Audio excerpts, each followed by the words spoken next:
Boa tarde a todos. É um prazer estar aqui. Agradeço muito o convite da Vida Simples e que gostoso estarmos presencialmente juntos. Bom, a gente vai falar sobre relacionamento e longevidade. Quando eu recebi o convite sobre qual era o tema desse congresso, né, desse dia, todo voltado para a longevidade, eu disse, não, a gente tem que falar de relacionamento. E eu quero começar agradecendo a cada um aqui pela sua atenção. A gente não pensa nisso, mas a nossa atenção é aquilo que de mais precioso a gente tem. Quando a gente dá a nossa atenção para alguém, a gente está convidando esta pessoa para fazer parte da nossa vida. Então, eu prometo para vocês que vai valer a pena me dar a sua atenção agora, que a gente vai ver juntos algo que, de fato, nos ajuda a viver melhor. E a gente vai começar com uma meditação bem rapidinha, que é a meditação meta, também conhecida como bondade amorosa. Essa é a meditação mais estudada dentro das universidades. Quando eu comecei a estudar meditação, cerca de 30 anos atrás, a gente não podia falar em meditação dentro de universidade, porque era um negócio considerado esotérico. Era coisa de gente alternativa e não era algo sério, não tinha ciência a respeito. E, graças a Deus, nesses últimos 30 anos, essa situação mudou completamente. E aí a gente vê, né, que as coisas mudam, às vezes, por uma questão que não tem nada a ver com a coisa em si. Não é que a meditação mudou. A gente conhece meditação há mais de 5.000 anos. Mas o que mudou é que a gente passou a ter uma tecnologia chamada, né, ressonância magnética funcional, que consegue mostrar o cérebro enquanto o cérebro está funcionando. E, a partir daí, a gente pôde comprovar aquilo que quem medita, quem já meditava, já sabia há muito tempo, mas que não tinha como provar para as pessoas. A meditação, ela efetivamente altera não só a mente, mas ela altera fisicamente o cérebro, tornando esse cérebro realmente o nosso maior aliado. Eu digo que é isso que eu faço da vida. Eu ajudo as pessoas a tornarem o cérebro delas o maior aliado delas. E essa meditação, ela é muito bonita porque ela basicamente diz as seguintes palavras, né? Assim como eu desejo para mim que você também tenha segurança, você também tenha saúde, você também tenha paz. Assim como eu desejo para mim que você também esteja livre de todo sofrimento e seja feliz. Diferentes versões dessa meditação podem desejar algumas coisas um pouco diferentes aí no palavreado, mas o sentido é sempre o mesmo. E o que é tão importante dessa meditação? É que a gente sabe que quando as pessoas regularmente fazem essa meditação, elas desenvolvem mais a compaixão. E eu vou argue com vocês aqui, eu vou colocar um ponto para vocês aqui hoje, que é o seguinte: nós estamos num momento absolutamente crucial para a humanidade, mas crucial mesmo, assim. Quem não está entendendo isso não está entendendo nada do que está acontecendo. A gente está num momento crucial para a humanidade e inteligência sem compaixão é um perigo. O que a gente mais precisa hoje no mundo é de pessoas mais compassivas. A compaixão é uma inteligência em si. Eu fiquei toda arrepiada agora, desculpa. É que isso para mim toca tanto. Eu tenho 2 filhas gêmeas e eu realmente estou preocupada com o estado das coisas. Porque a gente tem pessoas em posições de muito poder no mundo achando que a empatia é um engano. E não é, gente. É a maior força do ser humano. Mas a compaixão, ela vai um passo além da empatia, porque a empatia é eu conseguir sentir o que você está sentindo. A compaixão é eu sair do meu caminho para ajudar você. E é isso que é o superpoder do humano. Então, o meu convite agora é para a gente assumir o que eu gosto de chamar de nosso corpo consciente, que é a nossa coluna ereta. A cabeça fica no prolongamento natural da coluna. A gente descruza as pernas, apoia bem aí os pés no chão. Você se imagine aí cercado, pode ser como uma roda mesmo à sua volta, de todas as pessoas que você ama muito e que você sabe que amam muito você. E perceba que elas estão enviando para você agora os seus melhores sentimentos. Então, elas estão desejando que você tenha paz, que você tenha segurança, que você tenha saúde, que você esteja livre de todo sofrimento e seja muito feliz. Olhe nos olhos dessas pessoas que você ama muito, que você sabe que amam muito você também. Receba esses votos de que você tenha paz, segurança, saúde, que você esteja livre de todo sofrimento e seja muito feliz.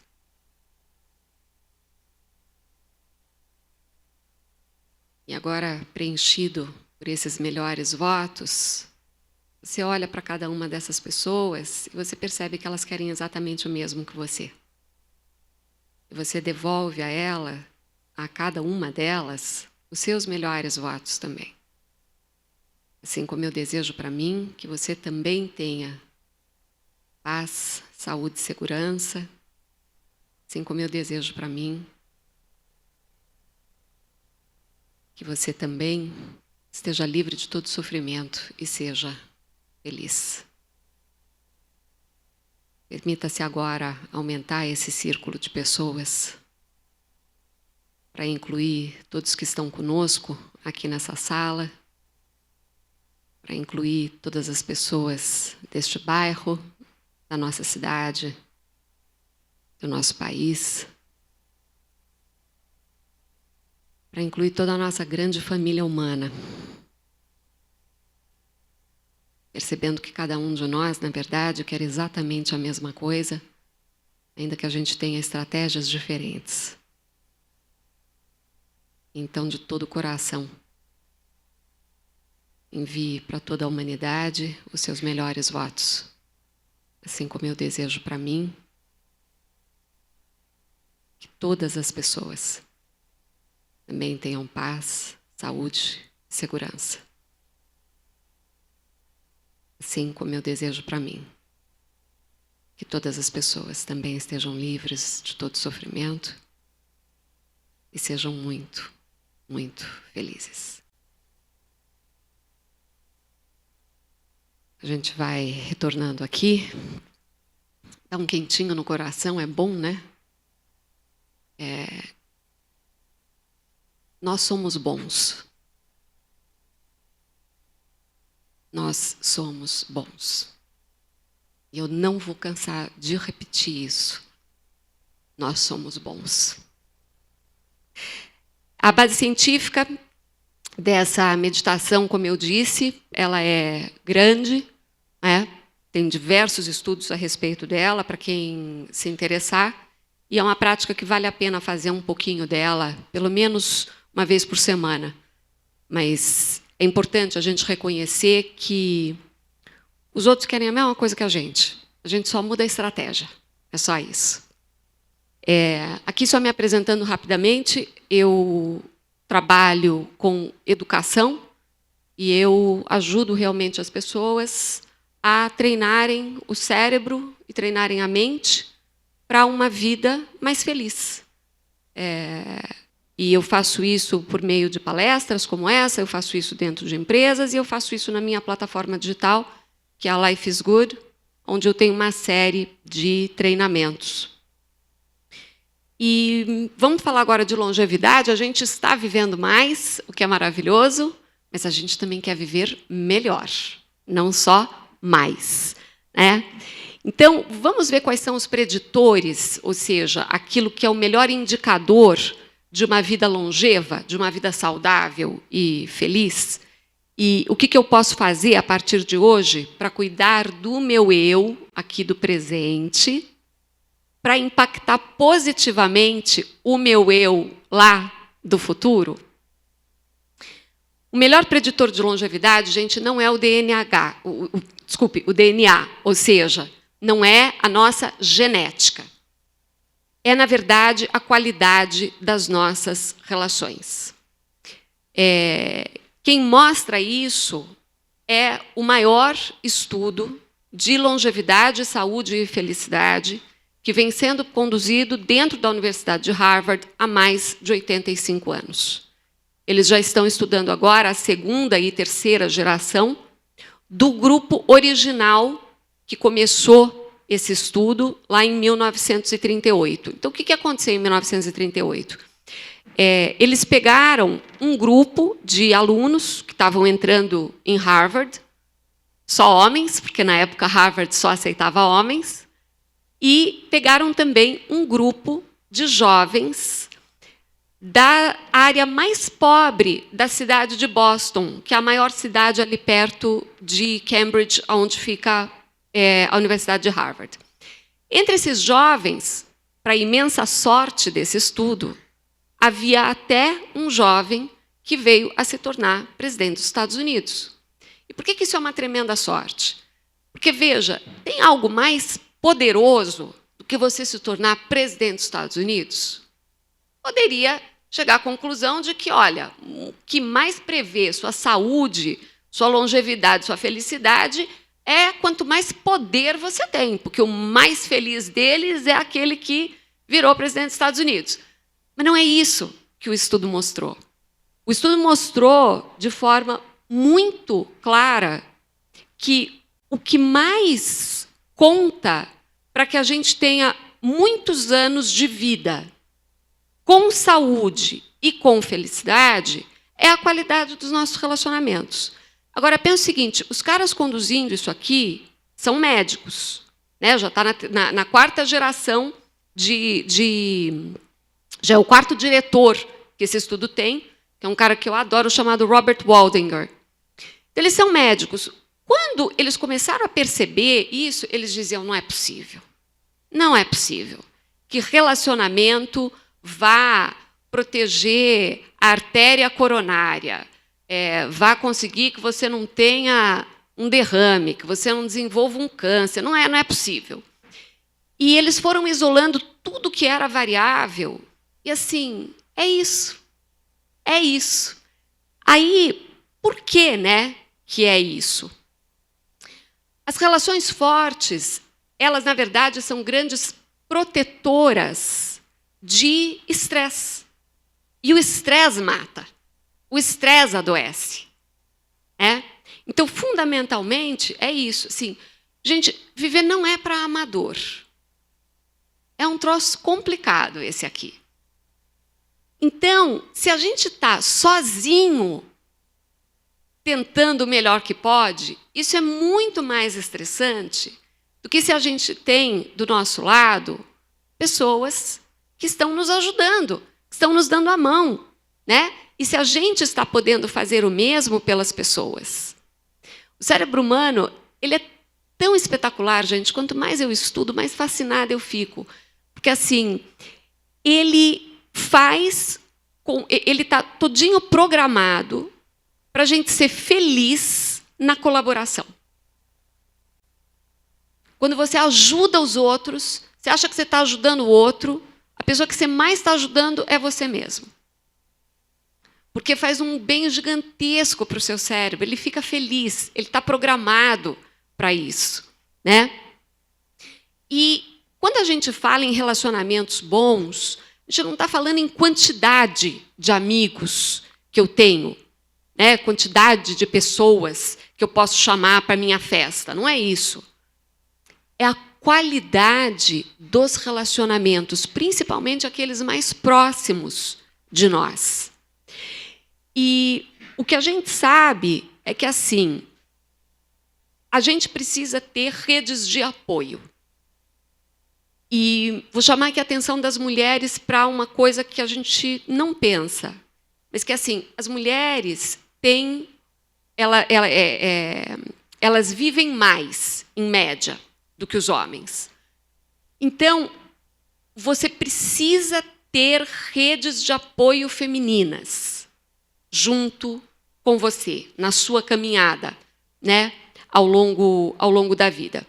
A gente tem aqui a expectativa de vida, né, feminina, é cerca de 6 anos mais do que a expectativa de vida do homem. É bastante coisa, gente. E pensa um pouco, assim, a média da nossa expectativa de vida hoje é de 76,4 anos. Era 45,5 em 1940. Eu não estaria aqui, gente, fazendo essa palestra. Então, assim, a gente está aumentando o nosso tempo de vida muito rapidamente. E eu acho que este século é o século que a gente vai ver saltos gigantescos nisso e com mais saúde. Mas uma saúde que talvez seja assim, eu consigo trocar um órgão por outro, eu consigo fazer umas coisas assim, que é o que você vai contar ali com a medicina. Mas a parte que é sua é cultivar bons relacionamentos. Porque senão você vai ficar trocando coisas e viver 120 anos e 130 e o que seja, mas você não vai ser feliz. É. Porque a felicidade, ela realmente está ligada a essa questão de você ter bons relacionamentos, de você ter pessoas que você ama e pessoas que amam você, de você saber que você não está sozinho nessa jornada. E tem muita notícia boa vindo para a gente em termos de longevidade, mas tem muita notícia bastante preocupante também. Então, uma das notícias mais preocupantes que tem é que a gente está no meio de uma epidemia de solidão. As pessoas nunca se sentiram tão sozinhas. Então, você pode estar numa sala lotada como essa e estar se sentindo absolutamente só. Porque solidão é um sentimento, não tem a ver com quantidade de pessoas à sua volta. E a solidão, ela é um dos maiores preditores de doenças, incluindo ansiedade crônica, depressão e o próprio aumento de mortalidade. Né? De novo, não é sobre você estar sozinho, mas é sobre a experiência de você não se sentir visto. É isso que é a solidão. Aí eu fico maravilhoso sozinho na minha casa lendo um livro. Isso não é solidão, meu amigo. Isso chama solitude. É o prazer da nossa própria companhia, é uma coisa maravilhosa. Mas isso não tem nada a ver com solidão. Solidão é dolorida. Literalmente dolorida, porque ela liga os mesmos circuitos cerebrais da dor física. Né? E ela tem um risco igual a fumar 15 cigarros por dia para a mortalidade. Ela tem um risco igual ao do alcoolismo. Então, assim, as pessoas elas ficam presas, quando elas sentem solidão, num estado crônico de luta ou fuga. Essa resposta do corpo humano para o estresse, ela é super boa se você tiver que sair correndo de um cachorro bravo. Ela é boa mesmo, porque você vai correr mais rápido, você vai pular mais longe, você vai bater com mais força. Então, ela é ótima para ameaça física de curto prazo. É para isso que serve a resposta de luta ou fuga. Acontece que ela não serve às questões com as quais a gente lida, né, hoje em dia. Então, assim, quando você tem níveis altos de estresse circulando no corpo o tempo todo, que é o que acontece hoje em dia com o estresse crônico, com ansiedade, com depressão, o que vai acontecendo? Você vai desgastando muito mais rapidamente todos os seus órgãos. É por isso que estresse crônico mata.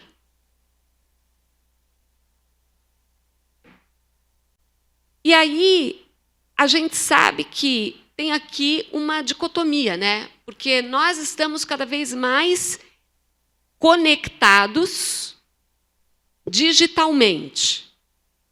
Mas nós estamos cada vez mais sozinhos. Não é um problema do Brasil. Não é um problema dos Estados Unidos. É um problema que a gente está vendo se repetir em todos os países, né? E alguns dados importantes. A gente sabe que jovens adultos com maior uso de mídia social experimentam níveis mais altos de isolamento social percebido. Olha como isso é interessante. Quanto mais você fica, mais tempo você passa na rede social, mais você se percebe sozinho. Depois, adolescentes relatam maior percepção de solidão, ansiedade e depressão quanto mais usam as inteligências artificiais. Então, quanto mais tempo a criatura passa ali conversando com o GPT, com o Claude, com o Gemini, que são os nomes comerciais, né, que diferentes empresas dão para essa tecnologia, que é uma tecnologia, eles são modelos de linguagem. Quanto mais tempo a criatura ficar ali conversando com esse troço, maior a percepção dela de solidão, mais ansiosa, mais deprimida. E a própria OpenAI, que é a dona do ChatGPT, que é o modelo mais conhecido desse tipo de inteligência artificial generativa, fez um estudo junto do MIT, que é uma das principais universidades americanas, eles têm lá o MIT Media Lab, e nesse estudo eles analisaram 40 milhões de conversas com o ChatGPT. E olha o que eles estabeleceram aqui.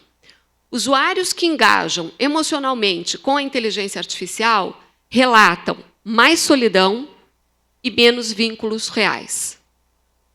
Quando a inteligência artificial fala com a voz de um gênero diferente daquele que é o seu, ou seja, se você é mulher e a sua inteligência artificial fala com voz de homem, ou se você é homem e a inteligência artificial fala com você com voz de mulher, os níveis de solidão e de apego à IA aumentam.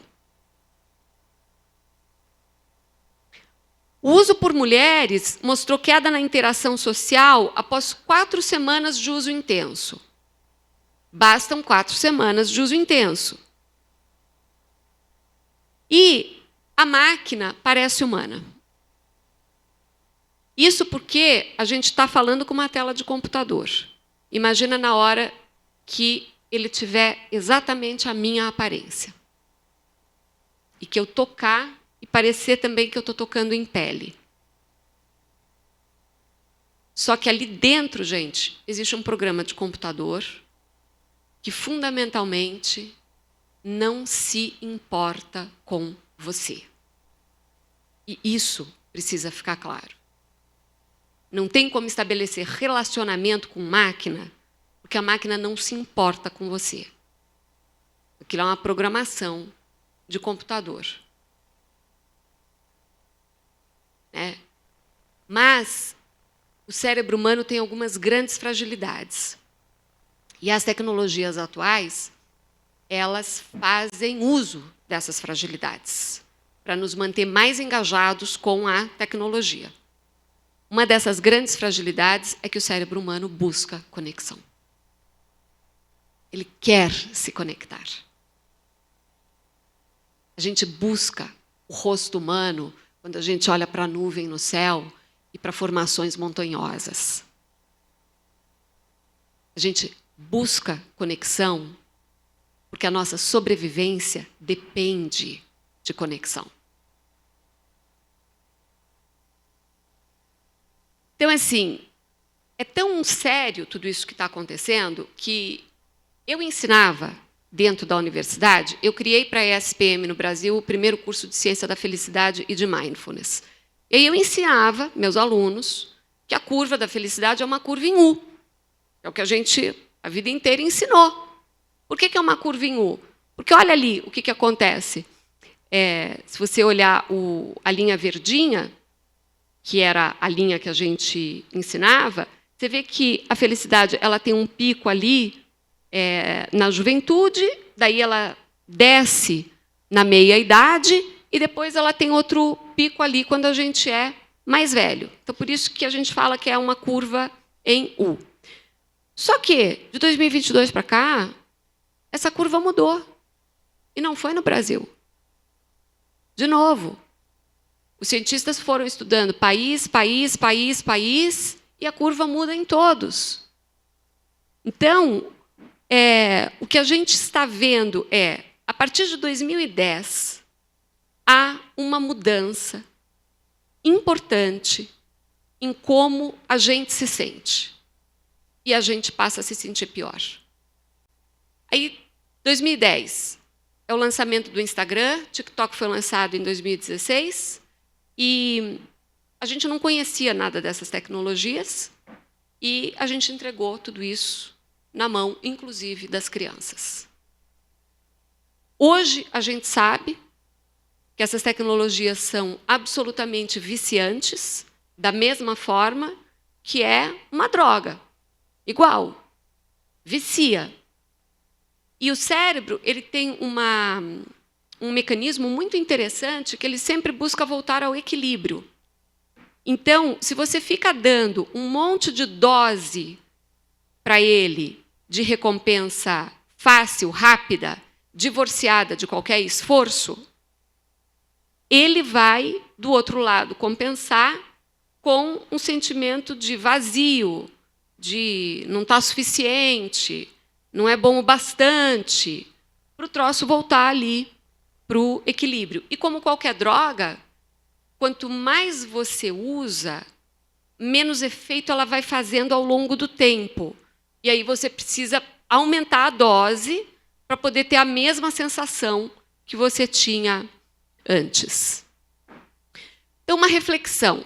Quem são as pessoas com quem você conta de verdade na sua vida? Faça mesmo agora essa reflexão. Quem são as pessoas com quem você conta de verdade na sua vida? Porque essas pessoas merecem o seu tempo, a sua atenção, a sua dedicação. E, gente, relacionamento dá trabalho. Relacionamento dá trabalho. Relacionamento com o IA não dá trabalho nenhum, porque aí ela vai ser moldada ali do jeito que você quiser. Meu ChatGPT, por mais que eu diga para ele que ele não precisa ficar dizendo que tudo que eu digo é lindo, ele sempre volta e me diz que aquilo que eu disse é lindo, mas que ideia ótima. Cara, só me dá aquilo, mas assim, perfeito. Né? Não é assim relacionamento humano. E não é para ser. Não é para ser. Porque não há crescimento em câmara de eco. Não há crescimento em câmara de eco, gente. O crescimento vem dos momentos em que a gente tem uma ideia diferente, em que a gente tem outro ponto de vista, em que a gente traz alguma coisa aqui para conversar com as pessoas. Então, assim, a gente precisa preservar o humano. E a gente precisa fazer um uso inteligente das inteligências artificiais. O que a gente não pode fazer? Confundir esse troço aqui. Então, assim, quando a gente tem os dados de que o maior uso do ChatGPT no mundo é para fazer terapia, ferrou, gente. Ferrou. Porque, assim, a terapia não é para ser uma câmara de eco. Ela não vai te ajudar. Né? Mas o ChatGPT ele é espetacular para me ajudar a preparar a apresentação. Super bom. Porque eu ponho lá um resumo das coisas, dos autores que eu quero trazer, da linha mestre de argumentação que eu tenho para fazer, do meu tempo de apresentação. Digo para ele, me ajuda a montar os slides, ele começa a montar os slides, eu refino os slides. Gente, é uma mão na roda. Um troço que eu ia ficar semanas para fazer, eu consigo fazer num dia.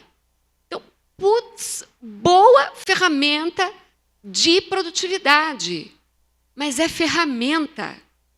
Na hora que você começa a querer se conectar com ele e achar que aquele troço tem consciência, mas veja bem, para tudo. Que aí realmente nós vamos precisar descer, só que não tem para onde descer, gente, o planeta é esse. Os que querem ir para Marte não entendem nada, nem de gente, nem de planeta.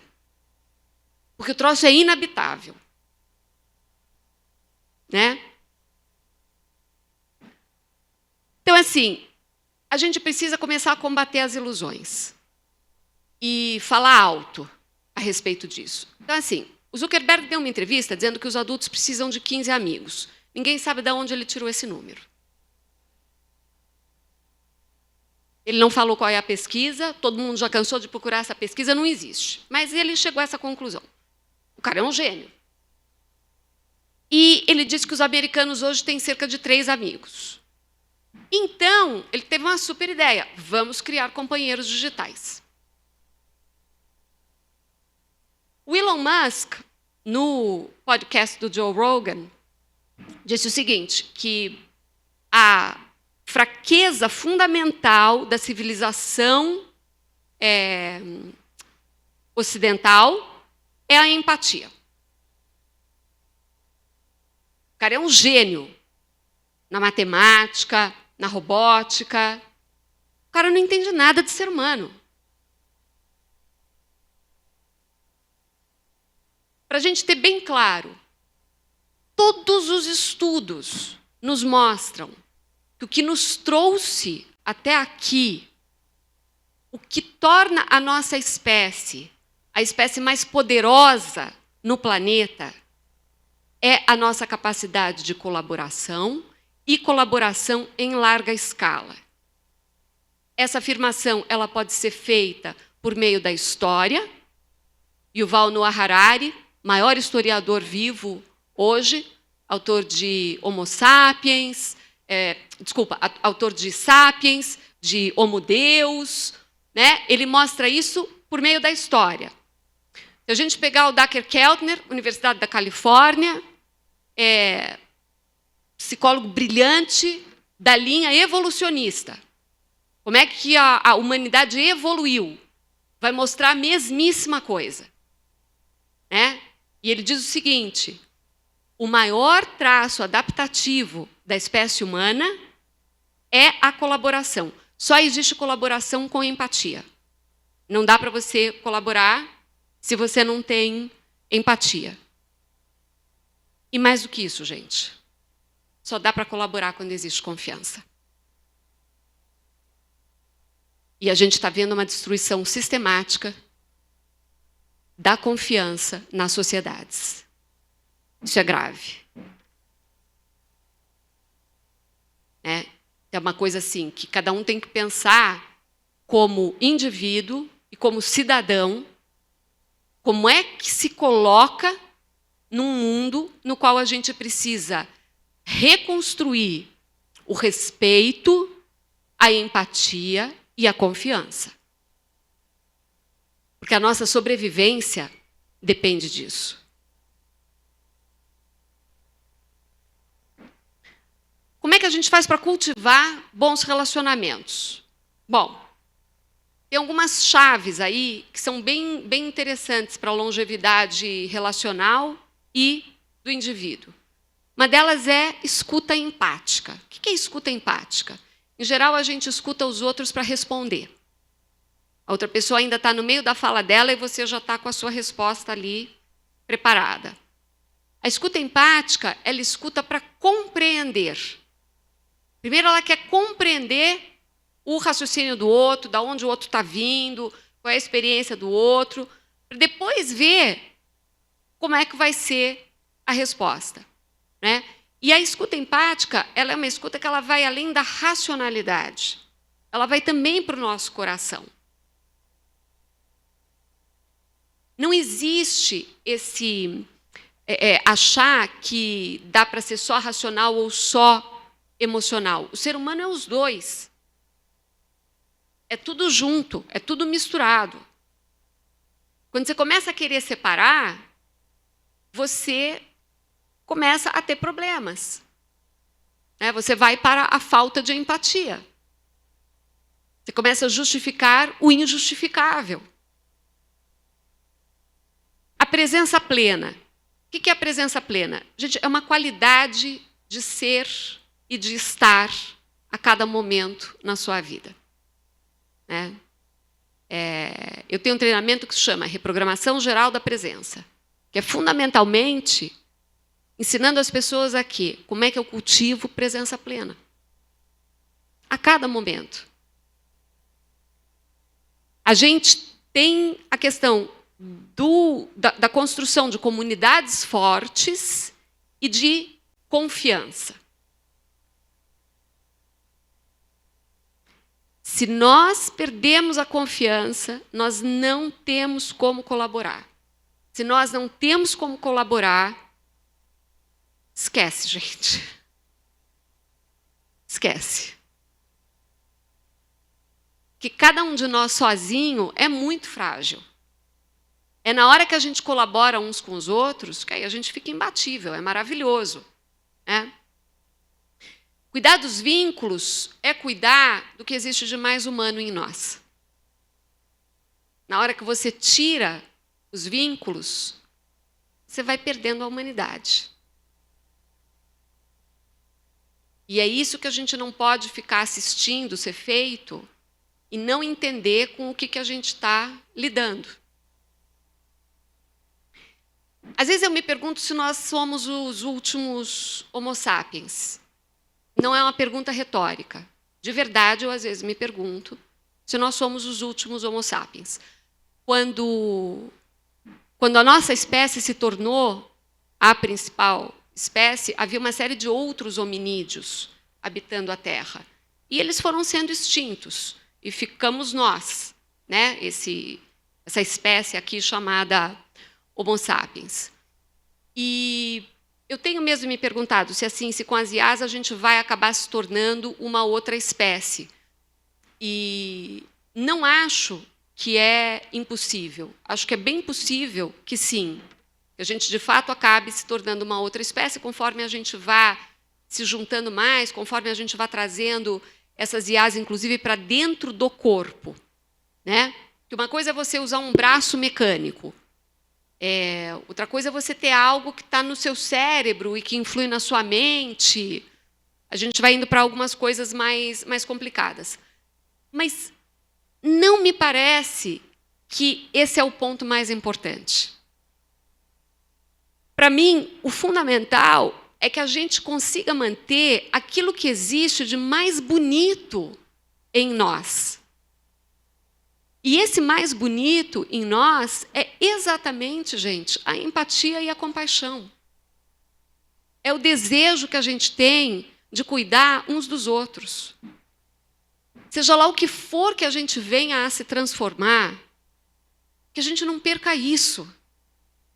Porque na hora que a gente perde isso, meu amigo, a gente vai para a barbárie.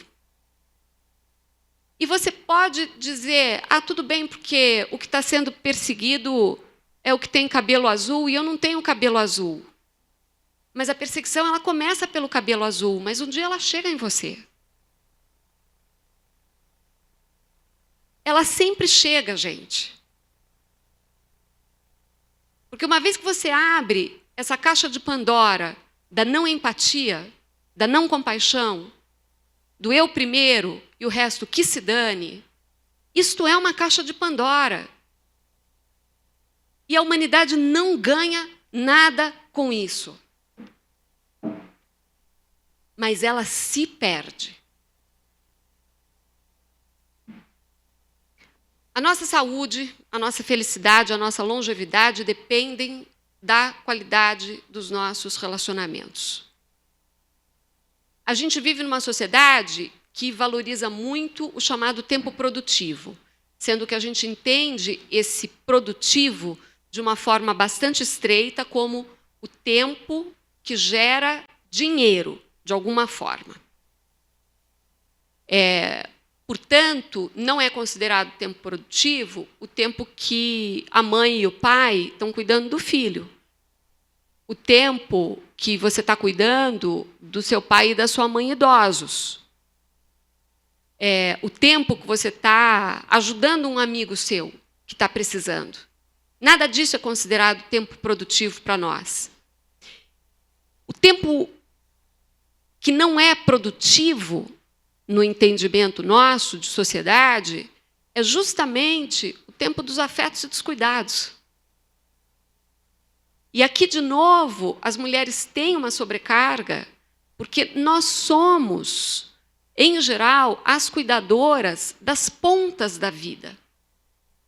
Nós cuidamos do início da vida e nós cuidamos do fim da vida, muito mais, em média, do que os homens. O tempo do cuidado e do afeto é o tempo sagrado. No ponto que a gente está, e com as mudanças muito rápidas que a gente vai ver agora nos próximos anos, que a gente vai para uma coisa impressionante, eu acho que há duas possibilidades. Há uma possibilidade extraordinária de que a gente recupere tempo. Tempo para ser. Tempo para fazer alguma coisa que a gente ame, mas que não necessariamente reverta em dinheiro.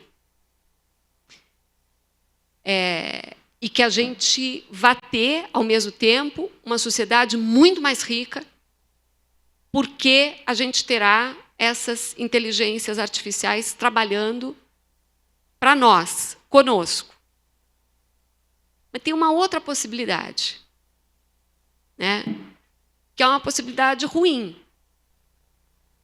que é a possibilidade de que a gente não entenda o valor da empatia e da compaixão, que a gente não entenda o valor do humano e queira que o ser humano fique parecido com a máquina.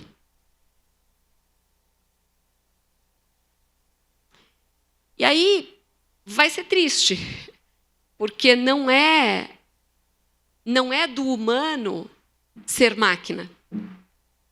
E na hora em que a gente quer ficar parecido com a máquina, a gente perde o melhor de todos nós. Que fique bem claro o seguinte, a tecnologia não é o problema. A tecnologia é solução para muita coisa. Eu trabalho com o Instagram, eu adoro o que o Instagram pode nos trazer. Tem pessoas que estão aqui nessa sala que eu já vi, que eu conheço por causa do Instagram, com quem eu estabeleci depois relações de amizade, com quem eu estabeleci depois relações de trabalho, mas que foi o Instagram que permitiu.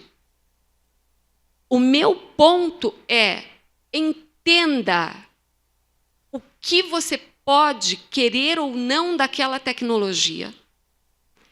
Entenda para que essa tecnologia está desenhada e entenda que não dá para só ficar no digital.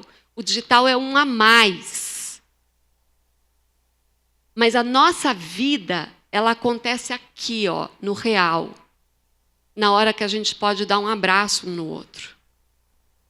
Uma das coisas que mais me dói é quando eu vejo criança pequenininha, bebê, com mãe, pai, babá, quem seja, mas o adulto que está cuidando ali está hipnotizado e a criança está ali absolutamente faminta, sedenta por conexão, porque aquele cérebro ele precisa de conexão. Aquele sistema nervoso não tem capacidade de autorregulação emocional que o adulto tem, desde que aprenda a fazer, né?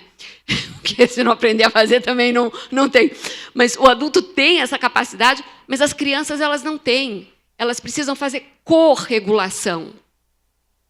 E se você está de corpo presente, mas de alma ausente, a conexão não se dá.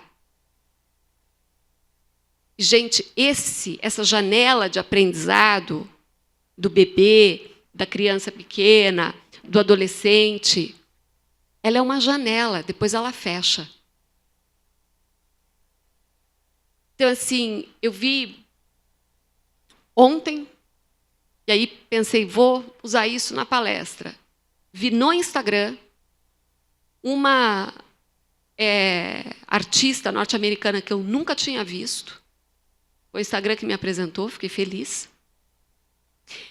E ela fez um teste. Ela pegou os óculos da Meta e resolveu passar um dia inteiro usando os óculos da Meta. E aí, ao fim do dia, ela fez uma reflexão. Ela disse, eu passei um dia inteiro sem trocar uma palavra com outro ser humano. Eu cruzei com muitas pessoas, mas eu não me dei ao trabalho de falar com ninguém, porque eu estava absolutamente entretida, ouvindo as coisas com os óculos, passando de uma coisa para outra. Ela estava numa cidade que não é a cidade dela, ela pensou em pegar um tour. Ela disse, para que eu vou pegar um tour? Pode ter gente chata no tour, os óculos vão me dizendo o que são os monumentos, os prédios, etc. Aí ela chegou no fim e disse assim, cara, eu passei o dia inteiro sozinha e o pior, se eu não tirar esses óculos desse quarto, amanhã eu vou pegar esses óculos de novo, vou ficar de novo sozinha. E será que o que nos faz humanos não é um pouco da fricção? A gente está tentando tirar toda a fricção do relacionamento humano. Você não precisa mais falar com ninguém. Não precisa falar com ninguém, que assim você não se incomoda. Você não se incomoda. Mas, gente, a gente cresce na fricção. A gente aprende uns com os outros. A gente é feliz uns com os outros. E a gente tem, dirigindo essa revolução tecnológica, algumas pessoas que têm graves problemas de relacionamento e que estão criando tecnologias que servem a uma dificuldade deles. Eles têm dificuldade de relacionamento. Eu nunca tinha pensado nisso. Então, assim como eu desejo para mim, que cada um aqui e que todos os seres tenham saúde, segurança e paz. Assim como eu desejo para mim, que você também esteja livre de todo sofrimento. E seja muito, muito feliz.